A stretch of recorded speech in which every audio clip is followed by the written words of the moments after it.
Je souhaite que Macron, comme ses prédécesseurs et notamment Sarkozy et Hollande, soit traduit en justice, en haute cour de justice, pour haute trahison envers le peuple français et la nation française. C'est aux responsables directs de cette politique qu'il faut s'attaquer pour être efficace et déstabiliser le régime. C'est ça que je vous demande de faire savoir autour de vous, et je dois dire que certains l'ont compris, puisque certains centres d'impôts ont été attaqués, que par exemple la préfecture du Puy-en-Velay a été incendiée. Ce sont des organes de pouvoir. Donc en résumé, nous privilégions les opérations rapides de harcèlement contre les domiciles des ministres et autres fonctionnaires et alliés du pouvoir qui se seront fait remarquer par leur nocivité, tels les Attali, les Bernard-Henri Lévy et les chaînes de télévision les plus hostiles. Il faut que la peur change de camp. Et la comparaison de situation qui allait aboutir au 6 février 1934, où la foule de petits épargnants français, ruinés par les magouilles financières de l'escroc juif Stavisky, avait amené des milliers de Français devant l'Assemblée nationale et que le pouvoir républicain, prenant peur, a fait mitrailler. C'est pour ça que je vous dis, attention aux manifestations de masse, ça ne sert à rien qu'à faire peur au pouvoir qui risque de vous mitrailler. Des actions ciblées, c'est le seul moyen de les déstabiliser. Voilà pourquoi il est bon de rappeler cet événement du 6 février 1934, parce qu'on est dans un copier-coller de la situation. Avez-vous vu les photos de la Marianne sous l'Arc de Triomphe fracassée? Là aussi, c'est tout un symbole. Marianne fracassée.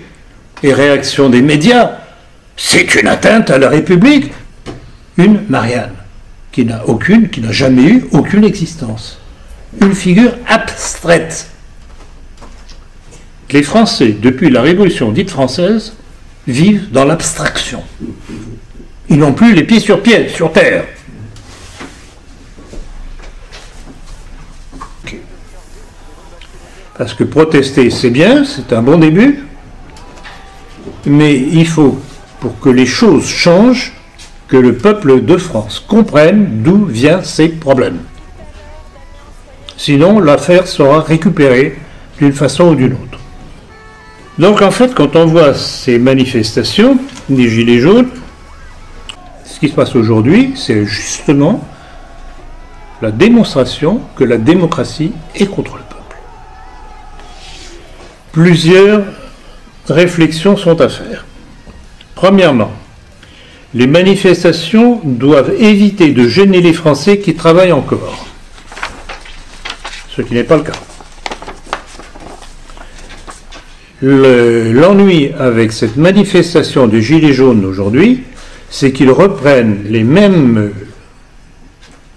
je ne dirais pas erreur, parce que de la part des syndicats, ce n'est pas une erreur, mais la même tactique des syndicats qui consiste à bloquer, en fait, ceux qui travaillent, pas les organes de gouvernement. Donc il faut que ça change. Sinon, ils vont se mettre à dos l'ensemble des Français, alors qu'ils ont tout de même une majorité de personnes qui adhèrent au mouvement. Deuxièmement, c'est aux responsables directs de cette politique qu'il faut s'attaquer pour être efficace et déstabiliser ce régime. Cela doit se faire par le blocage des ministères, des domiciles des principaux ministres et des permanences de la République en marche, pour les empêcher de travailler, donc de continuer leur politique de destruction du pays.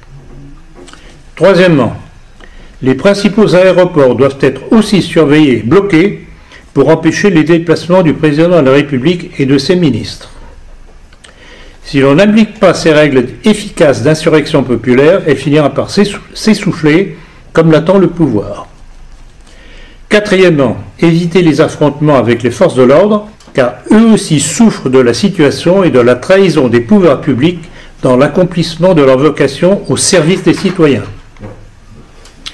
Pas de violence, mais la détermination efficace pour que cette violence soit correctement appliquée là où elle doit l'être.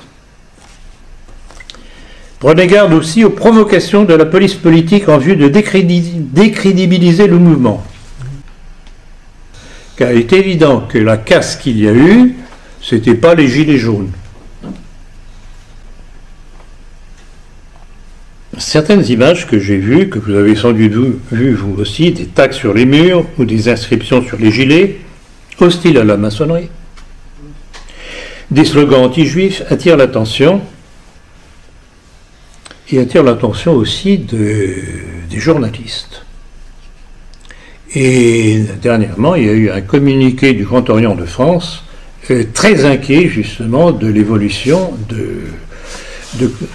que prenait la direction que prenait cette révolte des Gilets jaunes. Alors je ne sais pas jusqu'où cela ira, mais à nous de leur faire comprendre quels sont les ennemis. Un peuple qui ne connaît pas ses ennemis ne se peut pas s'en prémunir. Et même si ces gilets jaunes se révoltent contre une situation qui devient insupportable, leur mouvement ne pourra aboutir que s'ils se tournent contre ceux qui ont amené à cette situation. Donc c'est ça qu'il faut leur apprendre par tous les contacts que vous pouvez avoir avec les uns ou les autres.